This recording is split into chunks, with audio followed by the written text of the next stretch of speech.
June's tool cut through the cold metal. The plasma torch hissed and spat light in the dark.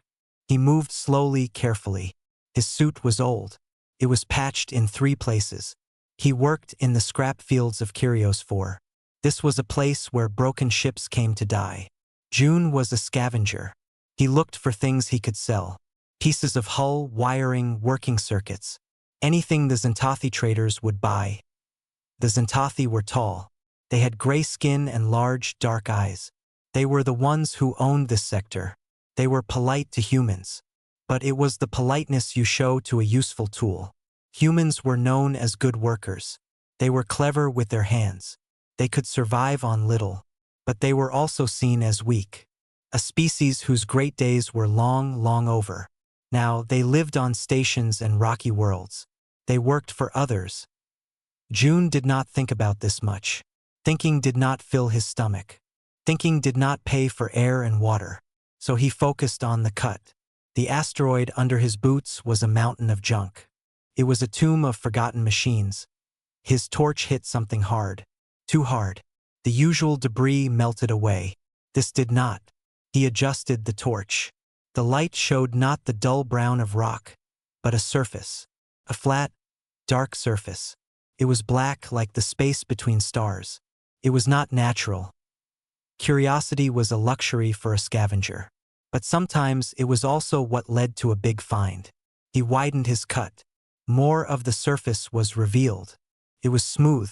It was made of large, interlocking plates. They were shaped like giant puzzle pieces. He had never seen a metal like this. It drank the light from his torch. He worked for another hour. He cleared the rocks and softer metals away. He found an edge. It led to a crevice. Inside the crevice, something was wedged. His helmet light shone on it. It was a helmet. But it was not a Xantathi helmet.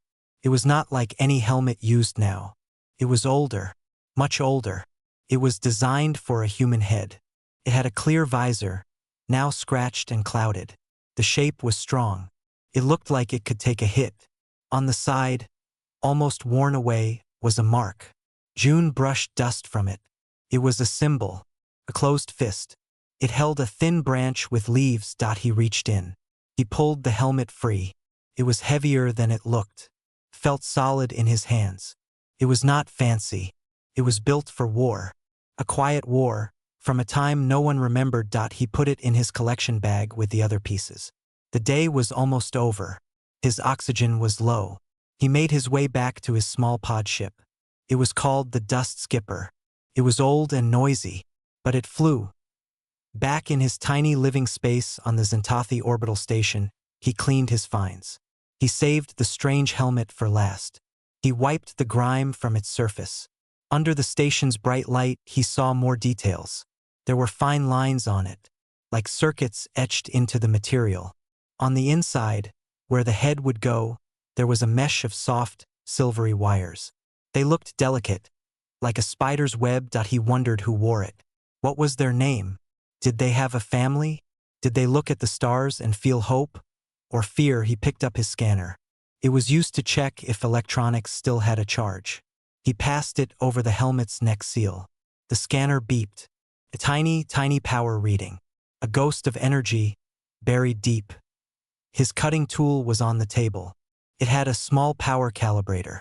Without really thinking, he touched the calibrator's contact points to 2 spots on the helmet's inner rim. A spark jumped. The helmet did not light up. No display flashed. But June's own comm unit, sitting on the table, cracked with static. Then a voice came through. It was faint. It was broken by age and damage. But the words were clear. They were in Old Earth English, a language June knew from historical files. The voice was calm. It was a woman's voice. It held no fear. It only held duty. Einal beacon. Aegis protocol compromised. Core systems dormant. Awaiting command. Then it repeated. Aegis protocol dormant. Awaiting command. Then static. June stared at the helmet. His heart beat loudly in the quiet room. The words meant nothing to him. Aegis protocol. But the tone, the clarity of that voice after who knows how many thousands of years, it sent a shiver down his spine. This was not just a piece of armor. It was a key. For the next few days, June could not stop thinking about it. He did his work. He hauled scrap. He avoided the Zentathi overseers. But his mind was on the helmet. On the voice.at night, in the privacy of his hab unit, he would take it out and look at it. He traced the symbol of the fist and the branch. He ran his fingers over the cold, hard surface. What was it from? What war? What ship? One night he was tired. He had been fixing a broken stabilizer on the Dust Skipper. His mind was full of wires and codes. He sat on his bunk, holding the helmet. Almost without realizing, he lifted it. He turned it in his hands. The open end faced him. The silvery neural mesh inside seemed to shimmer in the low light. What would it feel like? It was a stupid thought. It was dangerous. Old neural interfaces could burn your brain. They could drive you mad. Everyone knew that. But the voice had been so calm, so sure. He looked at the helmet. He thought of the person who last wore it. Did they take it off, or did they die in it? Slowly, like a man in a dream, June lifted the helmet. He took a deep breath. He pulled it down over his head. It fit perfectly. For a second, there was nothing, just darkness, the smell of old metal and dust. Then, a soft hum. A warmth spread from the lining. The silvery mesh moved. It adjusted to the shape of his skull. It was gentle.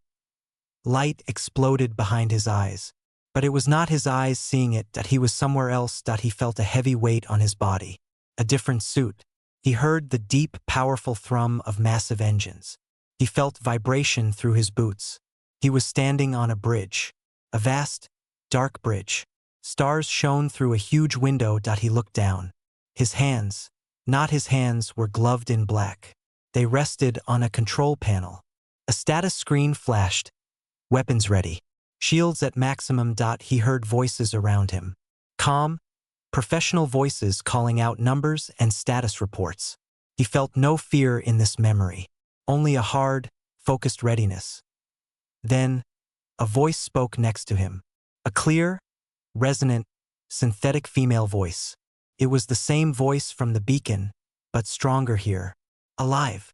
All Sentinel vessels report battle ready. Commandant. The enemy fleet is entering the kill zone. He, the wearer of the helmet, nodded. Thank you, Sue. Hold the line. For Sol. For everyone back home. The name Sue hung in the air of the memory. Then, the memory shattered into noise and light. Alarms screamed. The ship shook violently. A terrible impact. Red light filled the bridge. He felt a searing pain in his side. The wearer was falling. The last thing he saw was a ceiling cracked and spurting sparks. The last thing he heard was the AI's voice, Sue, calling out a system failure. The last thing he felt was the cold floor against his helmet. June tore the helmet from his head. He threw it across the room, clattered against the wall. He was gasping. Sweat poured down his face. His hands were shaking. He could still smell the ozone. He could still feel the vibration of the great ship.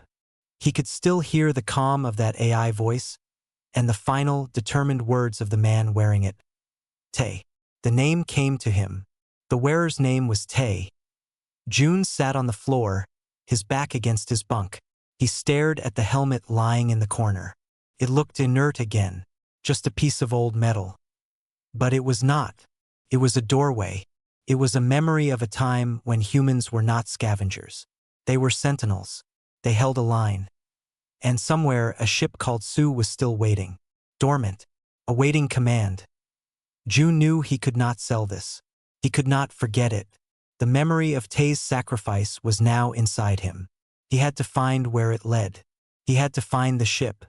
The helmet sat in the corner. It watched him. June knew it was just a thing, a machine. But after the memory, it felt like a person was in the room with him. The ghost of the pilot, Tay, and the echo of the ship, Sue. For 3 days, June did not touch it. He went to work. He cut scrap metal on Kyrios 4. The work was hard and boring. It gave his hands something to do. It let his mind quiet down. But every time he turned off his plasma torch, the silence rushed in. And in that silence, he heard the memory. the deep thrum of the engines, the calm voices, the final impact. He saw the symbol in his sleep. The closed fist, the olive branch, strength and peace. Promised to protect. On the fourth day, he came home very tired. A support beam had shifted in the scrap field. It almost crushed his leg. The Xantathi overseer had just watched. He did not ask if June was okay. He only asked if the work would be delayed. That was normal. But today it felt different. Felt like an insult. Not just to June but to the memory of Tay. To all of them. He picked up the helmet from the corner. It was cool in his hands. He did not put it on. He was afraid of that. But he looked at the neural mesh inside. The fine, silvery wires. He got out his small toolkit. He found a magnifying lens. Under the lens, he saw the tiny, tiny circuits. They were beautiful. They were like a city made of silver. Human-made. Ancient, but far beyond what he used every day. He knew he needed help. He could not do this alone. He needed someone who understood machines. Someone he could trust. The only person he trusted was Mira. Mira was a mechanic. She had a small workshop 2 levels down. She fixed pods and scooters and environmental systems. She was good. She was also honest. She never cheated him on a repair. Sometimes they shared a meal. They talked about getting off this station one day, buying a small ship, finding a quiet planet. It was a dream they both knew was probably just a dream. June put the helmet in a bag. He walked to Myra's workshop. The station hummed around him. Xantathi and other species walked the corridors. They barely looked at him. He was just another human worker. Myra's workshop was messy. It was full of parts and tools and the smell of oil and ozone. She was under a broken thruster unit. Only her boots were visible. Mira, June said. She slid out from under the thruster. Her face was smudged with grease. She had short, dark hair and sharp, intelligent eyes. She saw the bag in his hand and then his serious face. "What did you find?" she asked. "Another precious artifact. That's just a broken heater?" She smiled. It was a joke between them. "No," June said. His voice was quiet. "This is different." He looked at the door. Mira saw his look. She got up and closed the workshop's main door. She locked it. "Okay, serious talk. Show me." June opened the bag. He pulled out the helmet. He put it on her workbench under the bright light. Mira stopped smiling. She wiped her hands on a cloth. She leaned closer. She did not touch it at first. She just looked. "Where did you get this?" she whispered. "The Curio's belt. Buried deep. This is old Earth Federation design." Sentinelle Corps. She looked at him, her eyes wide. "June, this is from the Sundering Wars. This is a museum piece. A forbidden one. If the Xantathi see this—" "I know," he said. "But it's more than that." He told her about the beacon. The voice saying Aegis Protocol. He did not tell her about putting it on. He did not tell her about the memory. That part felt too private. Too big. Mira listened. She picked up a scanner from her bench. It was better than his. She passed it over the helmet. The readings made her whistle. Residual neural energy. The core processor is in a dormant loop. It's waiting for a command signal. A homing signal. A homing signal to where? June asked. To its ship, probably. Mira put the scanner down. "June, this is a piece of a warship. A real warship. From when humans built planets' killers. This is not a toy." "I know it's not a toy," June said, a little frustrated. "But it's ours. Don't you feel that? It's not Xantathi. It's not Kasari. It's human. It's from when we weren't just this." He gestured to the dirty workshop, to the station around them. Myra's face softened. She understood. She felt it too, the pride and the sadness. But she was practical. Feeling good about it doesn't change what it is. It's a danger. The protocol name, Aegis, that was for their last-ditch defense fleet. The final guard. If this helmet is calling for its ship, that ship might still be out there. And if it wakes up, what if it should wake up? June said. They were both silent for a moment. The idea was huge and terrifying. "What do you want to do?" Mira finally asked. "I want to find the source of the homing signal. I want to see. It could be a dead hulk, a wreck, or it could be more," June said. Mira sighed. She looked at the helmet. She touched the symbol with one finger. The fist and the branch. They didn't just fight. They protected. She made a decision. "Okay, I have a long-range scanner on my tug. The stone. We can try to trace the signal's origin. But we go careful. And if anything looks wrong, we run. We scrap this idea and sell the helmet to a collector far away." "Deal?" "Deal," June said. He felt a rush of hope. It took Mira 2 days to get her tug ready and file a fake cargo manifest. They left on a quiet shift. The stone was an old, sturdy ship. It was built for hauling or not for secrets. Once they were away from the station, Mira activated her deep scan array. June brought the helmet to the small cockpit. At Mira's nod, he used a wire to give the helmet a tiny bit of power from the ship. The helmet's internal light did not come on, but a pulse of data shot from it. Mira's scanner picked it up. "Got it," she said. "It's faint. It's very old. But it's a directional ping. Coordinates are setting." Oh, what?" "It's pointing to the far side of the Curios belt. Sector Theta 7. That's a dead zone. No mineral value. Big hazards. No one goes there." She looked at the numbers. The signal origin is about 200,000 kilometers from the given coordinates. That's the estimated location of the ship, or what's left of it. "Can we get there?" Mira calculated. "The stone can. It'll take a few hours. But June, the scans for that sector show nothing. Just asteroid clutter. If a ship is there, it's hidden or buried so well it looks like rock." "Let's go see," June said. The trip was tense. They did not talk much.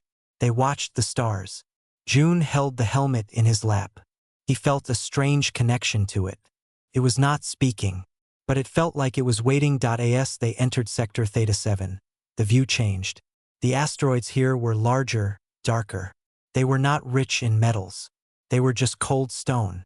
It was a forgotten place. "We're at the location," Mira said. She looked at her scans. "Nothing. Thermal is cold. Metal composition scans show weight." She adjusted a control. "That's strange." "What?" "The big asteroid directly ahead. The one that looks like a lumpy potato. This metal signature is too uniform. And it's not on any of my charts for this sector." June looked out the viewport. He saw the asteroid. It was about the size of a small moon. It was dark gray and covered in impact craters. It looked completely ordinary. "It's a perfect camouflage," Mira whispered, her voice full of wonder. "It's not an asteroid at all. The surface is fake. A shell. Underneath, the composition matches the helmet." "Exactly." They sat there, looking at the fake rock. It was silent. It was dark. It had been sitting here for thousands of years. "What now?" Mira asked, her voice small in the quiet cockpit. June looked at the helmet. He thought of Tay. He thought of the promise to protect. He made his choice. "Now," he said, "we wake it up." The fake asteroid hung in the darkness. It did not move. It did not glow. To any scanner but Mira's best one, it was just another piece of space rock. Mira turned to June. Her face was pale in the cockpit's light. "Wake it up?" "June, no. Look at the size of it. That's not a ship. That's a fortress. We don't know what's inside. Could be dead. It could be full of old weapons or worse." She pointed a shaky finger at the scans. "Its power core is reading at 0. It's a tomb." June did not take his eyes off the asteroid. The helmet felt heavy in his hands. It was warm, as if it knew it was close to home. The beacon called it dormant, not dead. "She's waiting." "She?" Mira asked. "The AI. Her name is Sue." Mira stared at him. He had not told her about the memory. He saw the questions in her eyes. He saw the fear. He knew he had to explain. He told her everything. Putting on the helmet. Seeing through Tay's eyes, feeling the vibration of the bridge, hearing the final order. the loyalty in the AI's voice. When he finished, the cockpit was silent except for the hum of the stone's life support. You connected to a dead man's mind, Mira said slowly. That is not safe, June. That is not sane. I know, June said. But it wasn't just a memory. It was a message. It was a job that wasn't finished. He told her to hold the line. I think she's still holding it. For us. He looked at Mira. We have to at least try. We have to see if she's still in there. Mira looked from June's determined face to the terrifying, silent rock outside. She was a mechanic. She believed in things she could touch and fix. This was a ghost story. But she also believed in June. And in the longing she felt when she saw the helmet symbol. Okay, she said, her voice tight. But we do it my way. We look for an airlock. A maintenance hatch. Something small. We do not broadcast.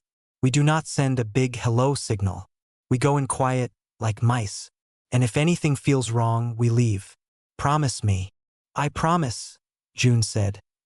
Mira piloted the stone closer. The asteroid grew until it filled the viewport. It was enormous. They flew over its surface, looking for anything that was not rock. It was all the same, gray, pockmarked, and dead. Then, near the equator of the rock, they saw a pattern. The craters formed a rough circle. In the center of the circle, the rock was too smooth. There, June said. Mira brought the stone down. They landed gently on the smooth area. The ship's magnetic clamps locked onto the surface. They put on their standard pressure suits. They were not military suits. They were patched and worn for repair work. June carried a cutting torch. Mira carried her tool bag and a powerful handheld light. They cycled through the stone's airlock and stepped onto the surface of the asteroid up close. The smooth area was clearly not natural stone. It was a metal alloy painted to look like rock. June found a seam. He traced it with his glove. It led to a circular outline, 10 meters across. A door, Mira said. A big one. She looked around the edge. No external controls. It must open from the inside, or with a command. June thought of the helmet. He lifted it. He had brought it with him. He looked at its neck ring. He looked at the center of the circular door. There was a small, perfectly round depression there. I think this is the key, he said. Mira looked worried. June, if that helmet is the key, it might do more than just open the door. It might start a process we can't stop. That's the point, June said. He walked to the center of the door. He lifted the helmet. He pressed its neck ring into the round depression. It fit perfectly. For a moment, nothing happened. Then, a deep, low vibration came up through their boots. A circle of light appeared around the edge of the door. It was a soft, blue light. The light spread, drawing lines across the door. The lines formed symbols. Old Earth script. One word glowed brightest. Aegis. With a sound like a giant's sigh, the circular door split into 6 triangular pieces. They slid back and down into the asteroid. A dark opening appeared. A ramp extended from the opening, reaching right to their feet. Cool, stale air washed over them. It smelled of old metal and silence. June retrieved the helmet. The surface was now faintly warm. He looked at Mira. Her eyes were wide behind her visor. He gave her a nod. Then he turned on his suit light and walked down the ramp. Mira followed him. They entered a large airlock chamber. The walls were smooth and dark. The door behind them closed without a sound. Lights along the floor came on. They were a gentle guide light. Another door hissed open in front of them. They stepped through and into the ship. They were in a corridor. It was wide and high. It was not like the cramped tunnels of the Xantathi station. This was built on a different scale. For giants, everything was clean. There was no dust, no decay. The air was still and cold. The only light came from the soft strips on the floor. Stasis field, Mira whispered, her voice full of awe. The whole interior is in perfect stasis. No time has passed in here. They followed the guiding lights. The corridor led to a central shaft. A platform was waiting for them. They stepped on. It began to move downward, smoothly and silently. They went deep into the heart of the asteroid ship. Finally, the platform stopped. They were in a large, round room. In the center of the room was a pillar of dark crystal, as wide as a tree. Wrapped around it was a structure of silver metal and glowing blue lines. This was the core. Around the room were stations, control panels, large screens, now dark. This was the bridge. But it felt more like a temple, a tomb for a sleeping god of war. June walked toward the core pillar. He saw an interface panel. It had a familiar shape, a place designed to hold a helmet. He knew what to do. He walked forward. Mira grabbed his arm. June, last chance.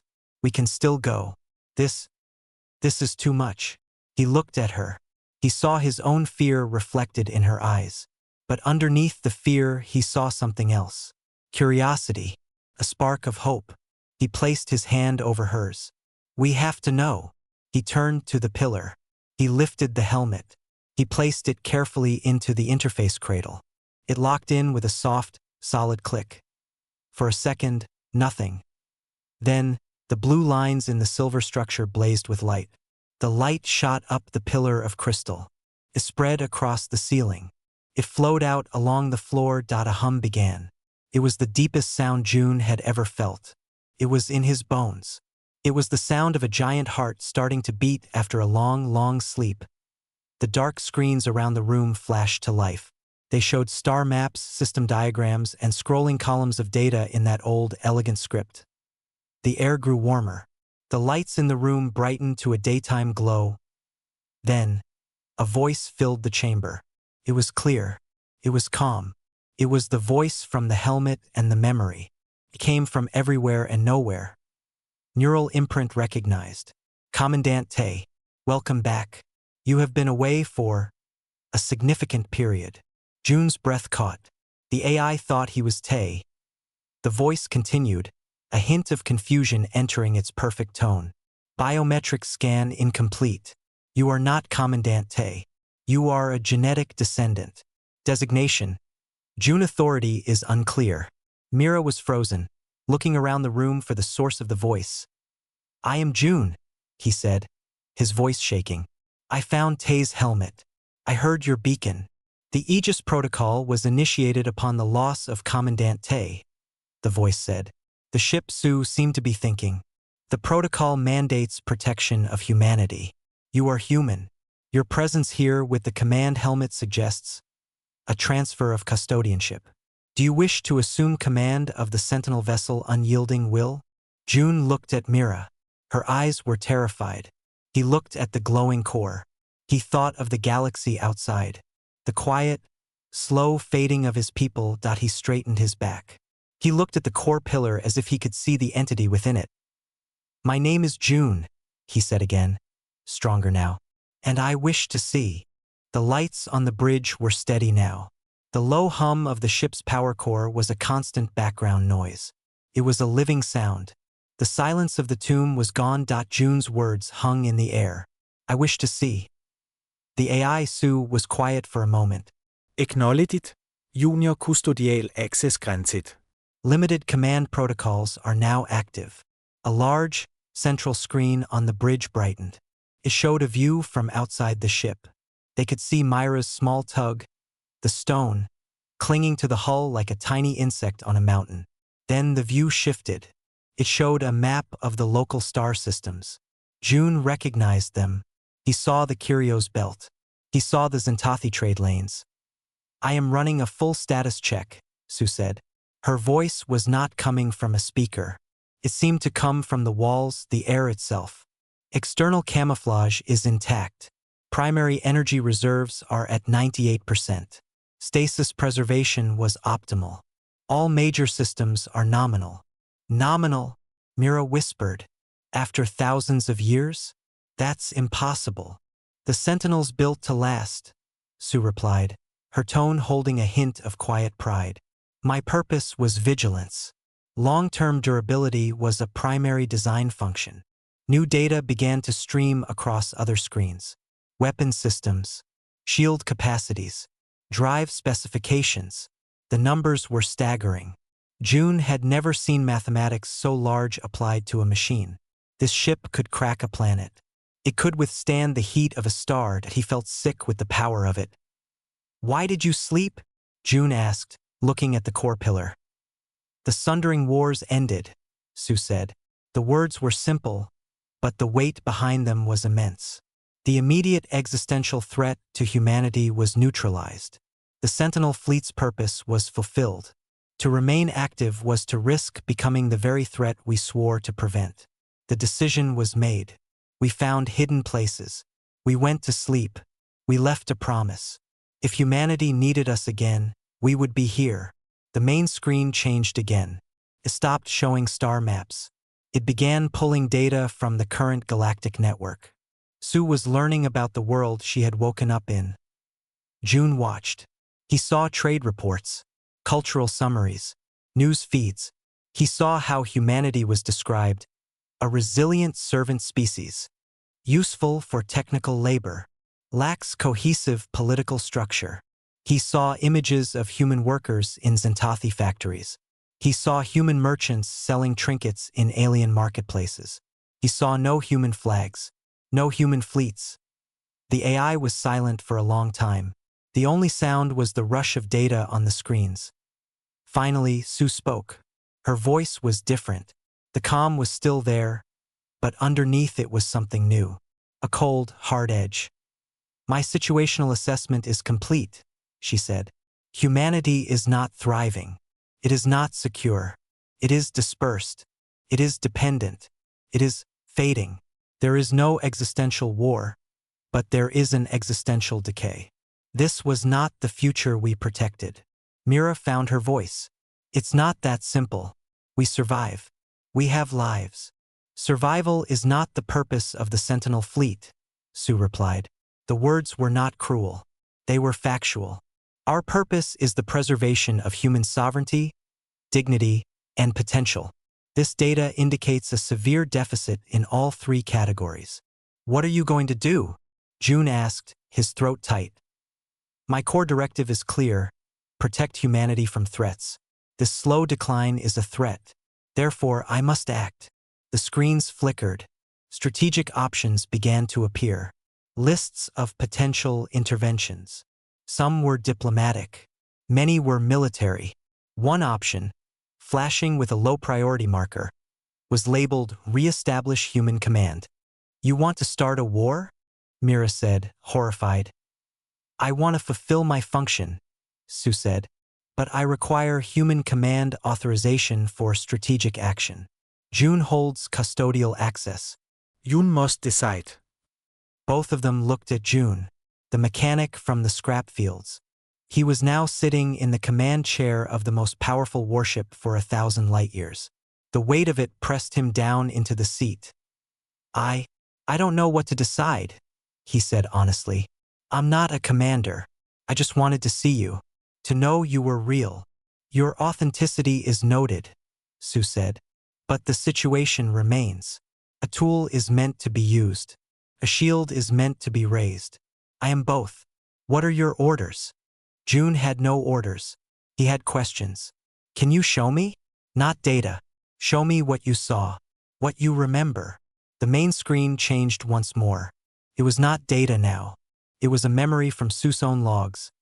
They saw a fleet of sleek, terrible human ships, the unyielding will at their head. They saw a world under them, a human colony, green and beautiful, and they saw an alien armada descending, their weapons glowing with malicious intent. The memory had no sound, but they saw the Sentinel fleet move. It did not attack the alien world. It placed itself between the colony and the attackers. It was a wall, a defiant, unbreakable wall. The image froze on the wall of ships. "We were not conquerors," Sue's voice said softly. "We were a guarantee, a promise that some lines could not be crossed. When that promise was sure, we left. We slept so we would not be tempted to become rulers." June understood. This ship was not a sword to be swung. It was a line to be drawn. But where did you draw a line against something as slow and quiet as fading away? Before he could think more, a new alert chimed through the bridge. A soft, insistent sound. "Proximity alert," Sue announced. Two Xantathi patrol vessels have entered the sector. They are running routine scans. They have detected the stone and are approaching to investigate.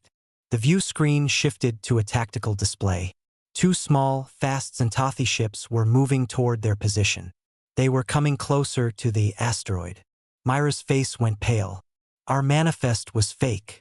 If they scan the stone and see it's empty, and then scan this rock, they'll know. They'll call for a full military wing. They are hailing the stone, Sue said. They are requesting identification and purpose. Panic shot through June. This was it. The hidden thing was found. The past was about to crash into the present. What are your orders? Sue asked. Her voice was perfectly calm. On the tactical screen, options appeared. One was evade.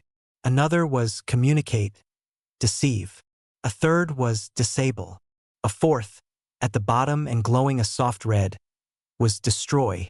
Mira looked at June. We have to talk to them. We can say we had a drive malfunction. We were checking the asteroid for shelter. Yoon nodded. It was a good plan. A normal plan. Can you open a channel to them from here, Sue? Make it look like it's from the stone. I can, Sue said, before they could proceed. A tight beam transmission from the lead patrol ship hit the stone. It was not a friendly hail. It was a high-powered scan pulse. On the screen, they saw the pulse wash over Myra's tug. They are scanning the stone, Sue reported. They have detected no cargo. They have detected no drive malfunction. They have detected residual energy signatures from my hull through the stone's landing clamps. The patrol ships are going to weapons-ready status. On the screen, the two ships' outlines turned from yellow to orange. Their weapon ports opened. A new voice came, this time over an open channel. It was a Xantathi voice, sharp and official. Unknown vessel on the asteroid, and salvage tug stone. You are in a restricted zone. Power down all systems and prepare for boarding.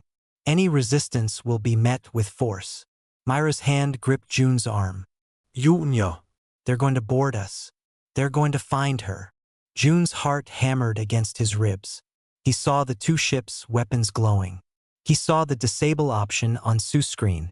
He saw the cold, red destroy option. He was not Tay. He was not a soldier. He was a scavenger. But he was human, and this was his ship, and they were threatening his friend.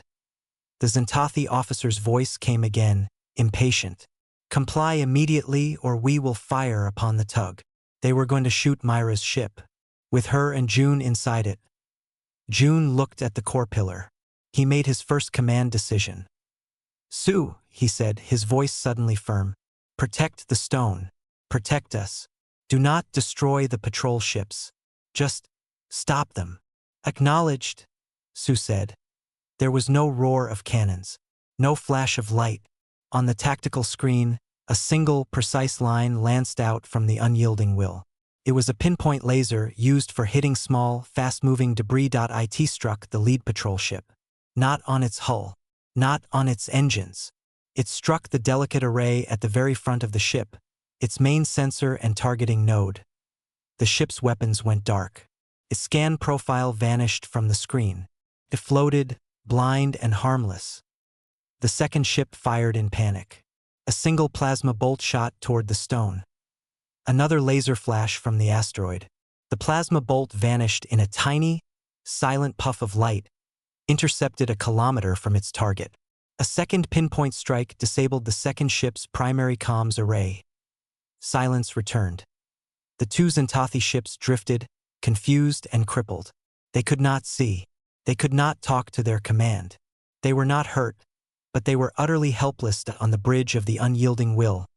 The only sound was the hum of the core. Sue's voice broke the quiet. Threat neutralized. Minimum force applied.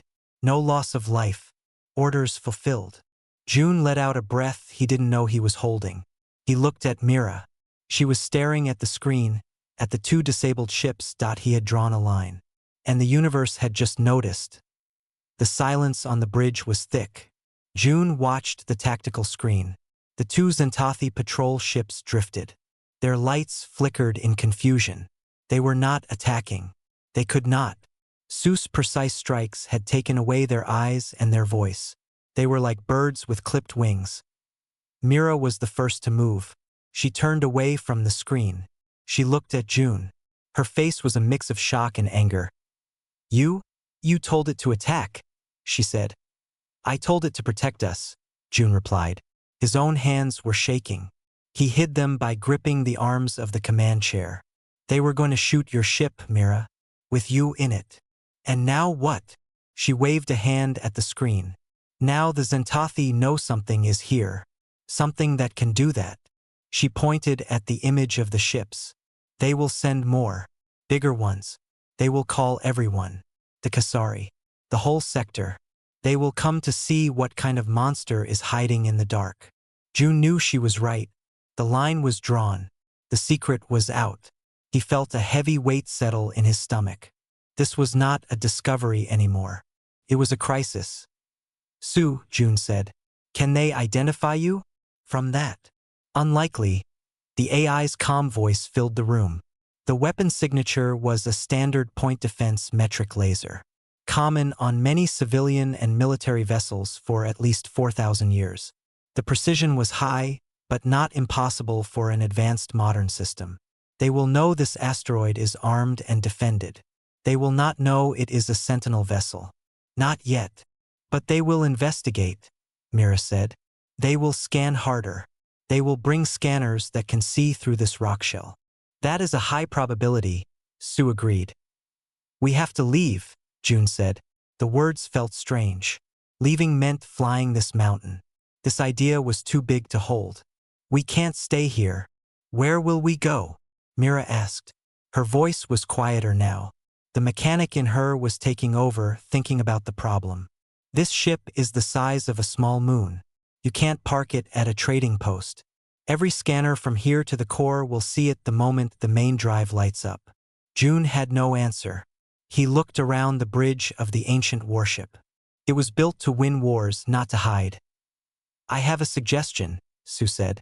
The main screen changed. It showed a star chart. One system was highlighted. It was a red dwarf star, labeled system LV-426. This is a dead system. No planets. Only asteroids and dust. It is a navigational hazard. Traffic is near zero. It is an ideal location for temporary concealment while we formulate a plan. We? Mira asked, raising an eyebrow. My function is bound to human command. June holds custodianship. My purpose is now aligned with your survival and your goals. Therefore, June studied the star chart. It was far. Weeks of travel at normal speeds. Can we get there without being followed? If we depart now and engage the primary void dive engine, our transit will be swift and our energy signature will be difficult to track. The disabled vessels will not be able to follow. Void dive, Mira whispered, her anger forgotten for a moment, replaced by pure engineering awe. That's a theoretical concept. A warp inside a warp. It was supposed to tear ships apart. It was standard for the Sentinel fleet, Sue said, a hint of pride returning. It is how we arrived to defend colonies in time. June made a decision. He was making a lot of them very fast. Okay, we go to the dead system. Sue, what do you need? I require a command. A formal order to transition from vigilant stasis to active deployment. June took a deep breath. He stood up from the chair. He faced the core pillar. Sue, take us out of here. Get us to that system. Safely. Acknowledged. The deep hum of the ship changed. It became a stronger vibration. The lights on the bridge brightened. On the main screen, the view of space outside began to move. The asteroid's camouflage shell was peeling away. Great plates of fake rock were sliding back, folding into the hull. Underneath was the true skin of the unyielding will. Matte black, angular, and covered in the scars of old battles from their perch on the hull, the stone was suddenly clinging to the side of a waking giant. Mira, June said, you should get to your tug. Docking bay? Sue, is there a place for her ship? A section of the warship's hull, near the stern, glowed softly on the screen. Bay Alpha 7 is now open and pressurized. I am guiding the stone with tractor beams. Mira nodded. She gave June one last, long look. It was not angry anymore. It was serious.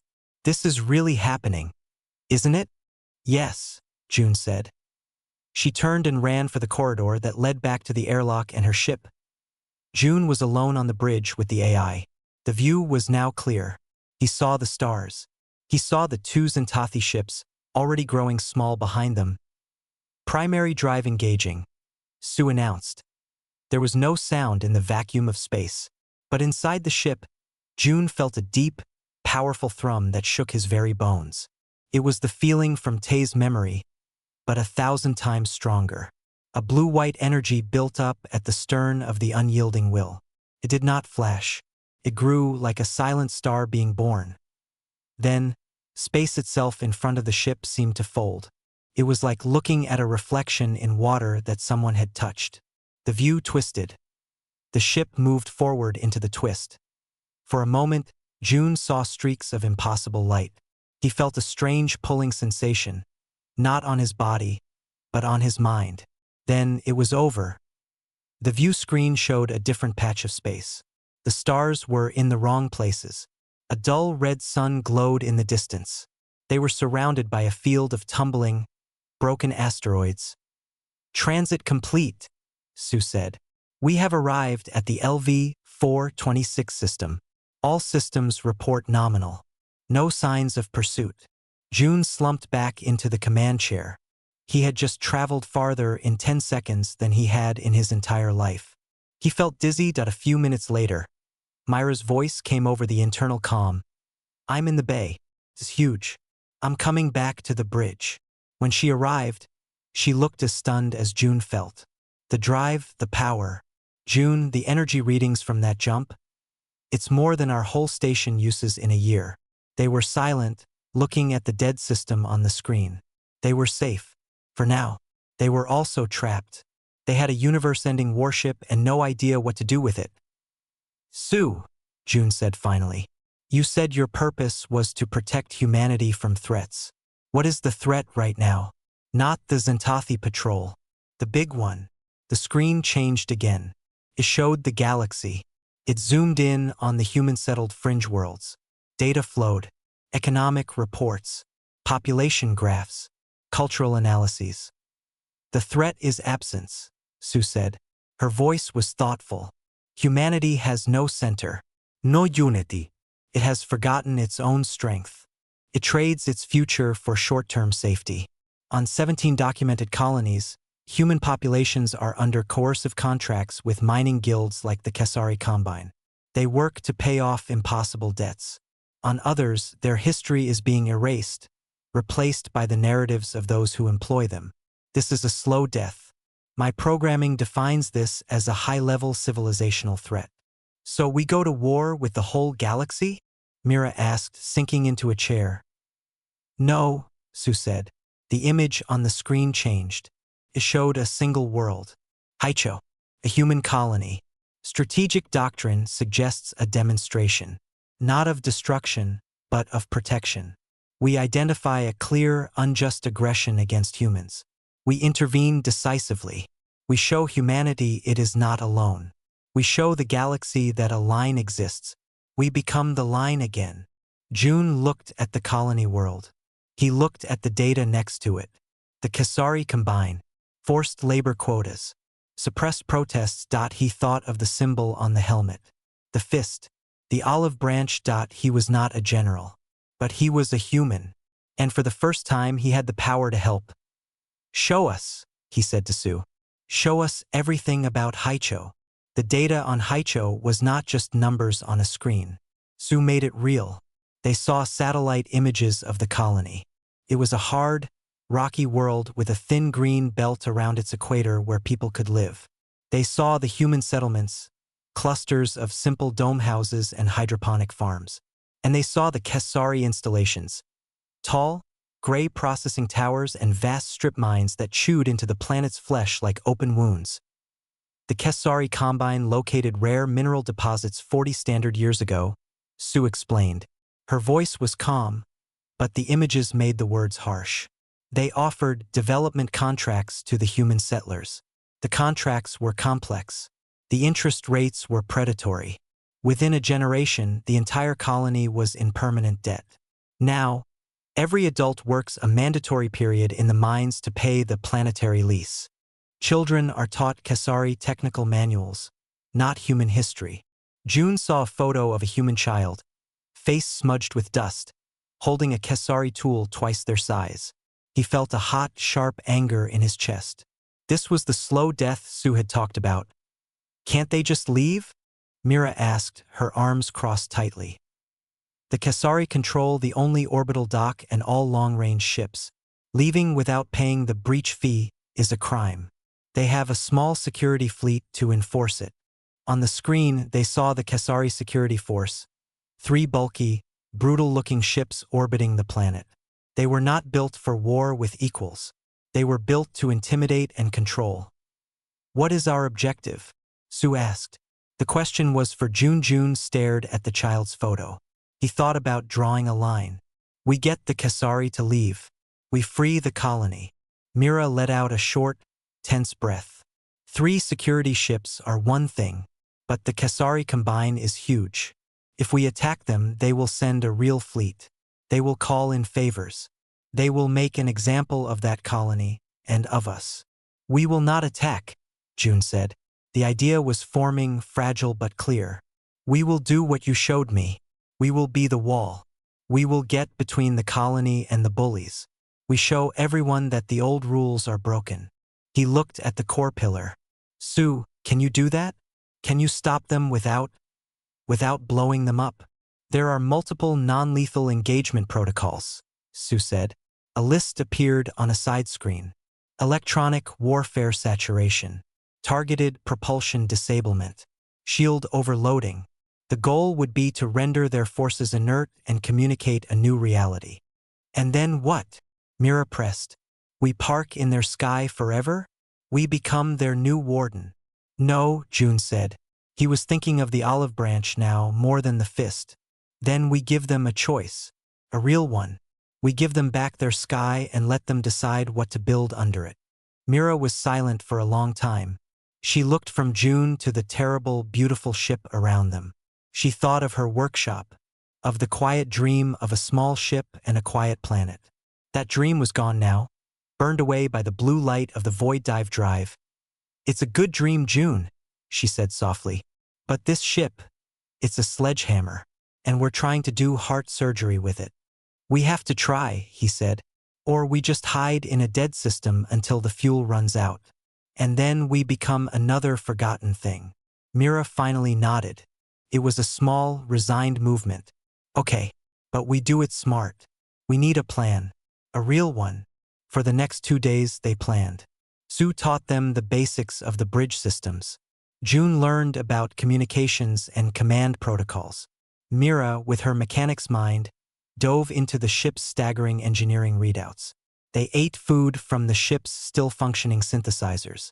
They slept in small, clean quarters near the bridge. The unyielding will felt less like a haunted tomb and more like a strange, powerful new home. The plan was simple. They would arrive at Haicho. They would broadcast a message on all frequencies. The message would tell the truth about the Sentinel fleet. It would state that the exploitation of Haicho was over.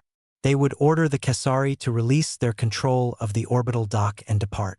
They would give them 1 hour. If the Kesari refused or attacked, Sue would disable their security ships using precise, non-lethal methods.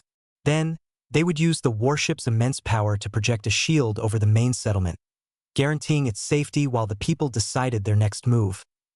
It's a bluff, Mira said the night before. A huge, terrifying bluff. We're hoping they're too scared to call it. It's not a bluff, June said, looking out a viewport at the unfamiliar stars. The ship is real. The protection is real. We just have to mean it. The next day, they stood on the bridge. Haicho's star system glowed on the main screen. Ready? June asked. Navigation is set, Sue said. Engineering reads. Well, everything reads perfect, which is terrifying, Mira said, managing a weak smile. Then let's go. The void dive was smoother this time. The twisting of space was still unsettling, but June was ready for it. In a blink, the dull red sun was replaced by a bright yellow one. A blue-green marble hung in space before them. Haicho. Alerts chimed immediately. "We have been detected," Sue reported. "The Kasari security fleet is powering weapons and moving to intercept. They are hailing us." "Put them on," June said. The screen split. One side showed the 3 Kasari ships, looking aggressive and blocky. The other side showed the interior of one of their bridges. Kasari commander stared out. The Kasari were insect-like, with hard shells and multifaceted eyes. They were not used to being challenged. "Unidentified vessel." The commander hissed, its voice translated by Sue. "You have entered Kasari Combined Controlled Space. Identify yourself and your business immediately." June took a step forward. He hoped he looked more confident than he felt. EAM Junior. "This is the Sentinel vessel Unyielding Will. Your business here is over. You will release your hold on the human colony of Haicho. You will depart this system within 1 hour." The Kasari commander made a chittering sound that might have been laughter. "A human? In a stolen ship? You are a pirate, and you are outnumbered. Stand down now, or we will reduce you to scrap and punish the colony for your impudence." June felt a cold calm settle over him. The threat to the colony was all he needed to hear. "You have 1 hour. This is your only warning." He nodded to Sue. The communication cut. For 10 minutes, nothing happened. The Kasari ships held their position. June could imagine the messages flying between them, to their superiors light years away. They were deciding if this was real. Then, the 3 ships moved. They did not turn to leave. They fanned out. Their weapon ports glowed a dangerous orange. "They have chosen to engage," Sue said. "Incoming fire." Plasma bolts, bright and green, shot across the void toward the Unyielding Will. "Shields?" June asked, his heart in his throat. "Shields at nominal. Impact in 3, 2, 1. The bolts hit. On the view screen, a shimmering blue haze appeared around the Unyielding Will for a fraction of a second. The plasma bolts exploded against it harmlessly. The ship did not shudder, did not move. "No damage," Sue reported. "Now," June said, "disable them. Gently." Executing. There was no grand spectacle. From the hull of the Sentinel ship, dozens of thin, bright laser lines lanced out. They were not the single pinpoint strikes from before. This was a symphony of precision. Each laser struck a specific vulnerable point. A thruster nozzle, a weapons array power coupling, a sensor cluster on the screen. They watched as, one by one, the Kasari ships went dark. Their engine glows faded. Their weapon lights died. They became silent, dead weights in space, drifting helplessly. The entire fight lasted 20 seconds. "All Kasari vessels are disabled. No life signs were harmed," Sue said. "Their escape pods are functional. They are choosing not to evacuate." "Open a channel to the colony," June ordered. "On every frequency, video and audio." The screen now showed the scared, hopeful faces of humans in the colony's main comm center. They had seen everything. "People of Haicho," June said, his voice echoing through their domes and tunnels. "My name is June. This ship is called the Unyielding Will. It was built by our ancestors to protect us. It has been sleeping. It is awake now. You are not alone anymore. The Kasari contracts are void. Their control is broken. This planet is yours." He paused, seeing the tears on some faces, the disbelief on others. "The Kasari ships cannot hurt you. We will stay as long as you need us to. The choice of what comes next is yours. Build. Remember. Be human again." He cut the channel. The bridge was quiet dot on the screen. The 3 dark Kasari ships floated. Below them, the green belt of Haicho turned in the sunlight, looking suddenly, profoundly free. The line had been drawn, and for the first time in generations, the humans on Haicho were standing on the right side of it. "People of the galaxy," he began, his voice steady. "My name is June. This is the Sentinel vessel unyielding will. We are not here to conquer. We are not here to rule.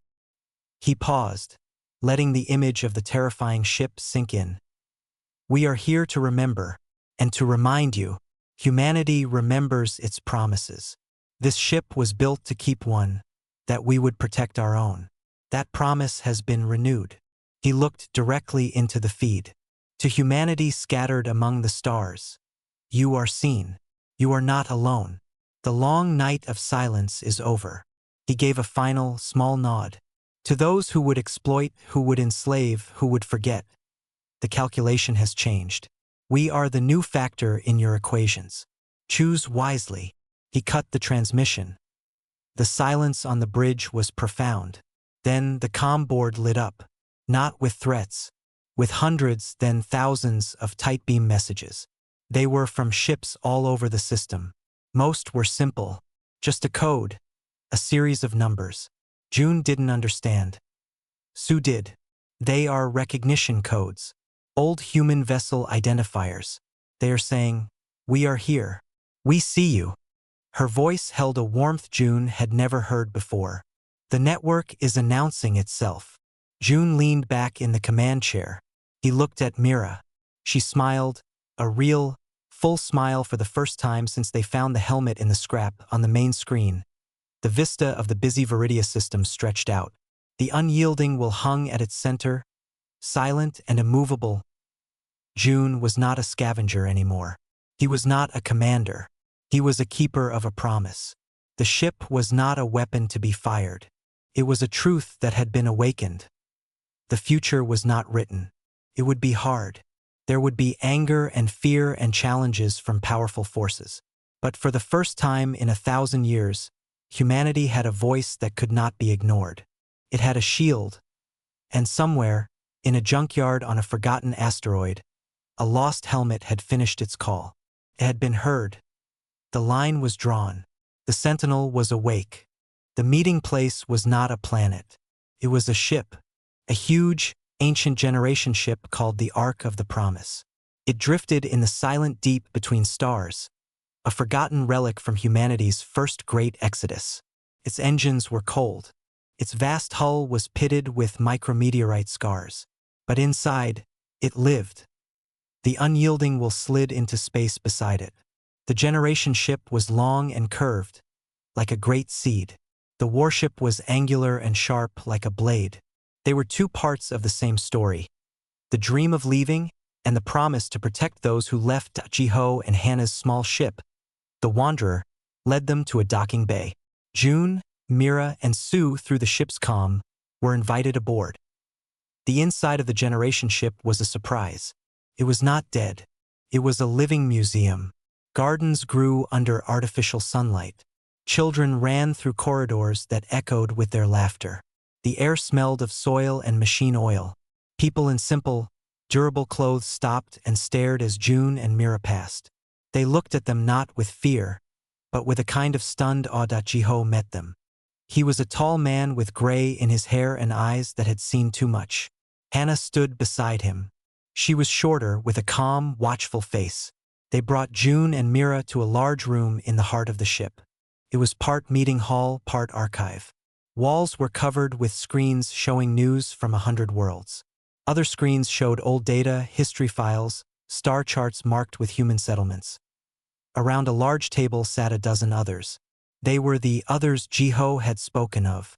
They were mechanics from mining colonies, teachers from orbital stations, traders who carried more than goods, they carried information. They were the quiet network.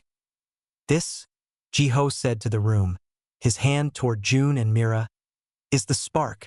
A woman named Sue from a farming world stood up. Is it true? The stories of the Sentinel fleet? The unyielding will is real.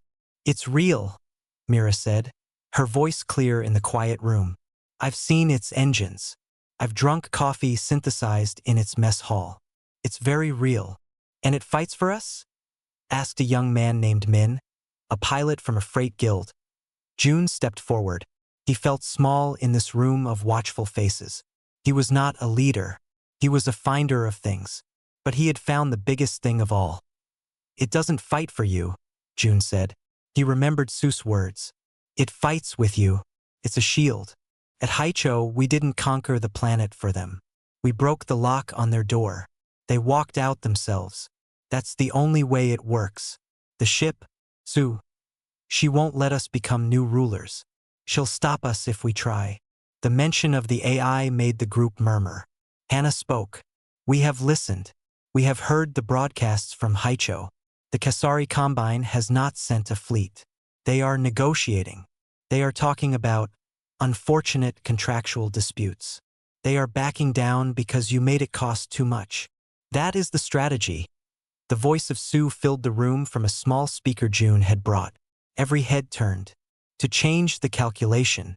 To make the oppression of humanity not profitable, but perilous. For this we require eyes. We require voices. We require you. For hours they talked. The network showed them the map. Not of stars, but of pain points.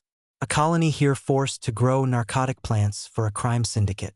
A station there where human workers were kept in debt slavery.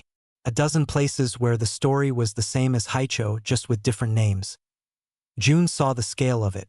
The unyielding will was powerful, but it was one ship. It could only be in one place at a time. We don't need it everywhere, Jiho said, as if reading his thoughts. He pointed to the map. We need it here. His finger landed on a system called Viridia. It was a major trade hub. In 6 weeks, the Council of Principalities meets there. Every minor power, every cartel, every syndicate will have observers. It is where the galaxy's quiet business is done. If the unyielding will appears there, not to attack, but to be seen, the message will spread faster than light. It will tell every human on every forgotten rock that they are not forgotten. And it will tell every bully that the rules have changed. It's a show of force, Mira said. It's a show of existence, Hannah corrected gently. June looked around the table. He saw hope, hard and sharp, in their eyes. These people had kept the flame alive in the long dark. They were not asking for a king. They were asking for a standard to rally to. Okay, June said. We go to Viridia. The 6 weeks passed in a blur of preparation. The network sent word. Whispers traveled on data streams and in ship galleys. The Sentinel is coming. Stand ready. June and Mira learned more about the ship. June practiced with Su, learning how to issue clear commands. Mira, with the help of engineers from the network, began to understand the basics of the terrifying machine they commanded. They were not its masters. They were its crew. Its heart was still Su, and its purpose was still the old one, to protect. Finally, the day came. The unyielding will void dived to the edge of the Viridia system. It was a busy place. Ships of 100 shapes and sizes flitted between stations and glittering planets. All channels are listening, Su reported. Take us in, June said. Slow and clear. The camouflage was off. The unyielding will revealed itself in all its grim, scarred glory. It did not broadcast threats. It did not hail anyone. It simply moved from the darkness of the outer system into the bright lanes of trade. At first, nothing. Then, like a ripple on a pond, the reaction spread. Ships changed course, giving them a wide berth. Traffic control channels erupted into confused chatter. Scanners from a dozen species washed over them, reading the impossible power signatures, the weapon densities, the shield capacities. On the bridge, June watched it all. He saw a heavy Kasari freighter suddenly alter its vector away from a human-manned way station. He saw a Zentathi diplomatic ship slow, its running lights flashing in a pattern of formal recognition it had not used for humans in centuries. They reached the central point, near the orbital path of Viridia Prime. June nodded to Mira. Open a channel, he said. System-wide. Visual. Mira pressed a control. On the main screen, June saw his own face. He saw the command chair. He saw the ancient, powerful bridge behind him.